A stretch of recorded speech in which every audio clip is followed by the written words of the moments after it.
Thank you for joining me on Saya Resum, your front row seat to the latest in hardware and software breakthroughs. In just a moment, we'll see whether this newcomer can outperform its seasoned rivals. Today, we're checking out something really fun and surprisingly clever: the GameSir Pocket Taco. A tiny mobile controller that can transform your smartphone into a vertical retro gaming machine. GameSir has already made a name for itself with solid PC and console controllers. But with the Pocket Taco, they're diving deeper into mobile gaming. This little gadget was revealed at CES 2026.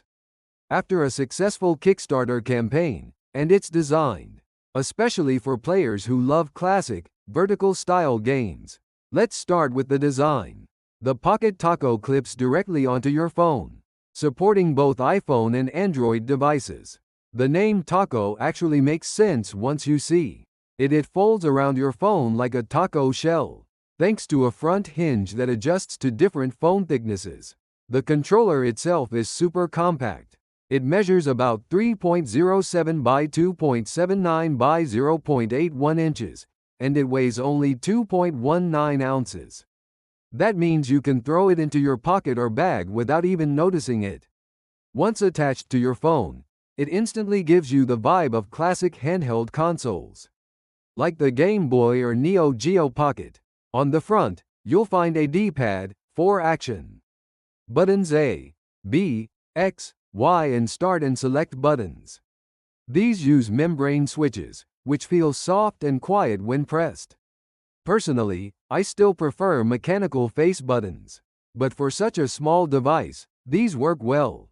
Interestingly, the shoulder buttons on the back L1, L2, R1, and R2 use tactile mechanical switches, giving you that satisfying click and better durability.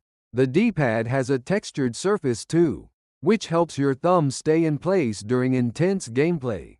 Now let's talk battery. The Pocket Taco has its own built-in 600 mAh battery, so it doesn't drain your phone's power. That's great for long gaming sessions. There's also pass-through charging, meaning you can still charge your phone while the controller is attached. Color options include a standard white version and a cool atomic purple transparent edition that was exclusive to Kickstarter backers. In terms of connectivity, the Pocket Taco uses Bluetooth. Pairing is quick and easy, just like any wireless controller. And it's not limited to smartphones. You can also connect it to PC, Nintendo Switch, or any Bluetooth-compatible device. But honestly, its real strength is retro gaming. The vertical layout feels perfect for classic titles and emulators. I tested it with RetroArch, and it worked flawlessly across systems like NES, SNES, Game Boy, and Sega Genesis. There's also a companion GameSir app that adds a ton of customization. You can adjust screen ratios, test button input, swap layouts between Japanese and Xbox styles, remap keys, and even assign keyboard inputs for emulator use. One thing to note: the Pocket Taco doesn't have analog sticks. If you want to play games that need them, you can map the D-pad to act as an analog stick through the app. It works surprisingly well for some games, though it's not perfect.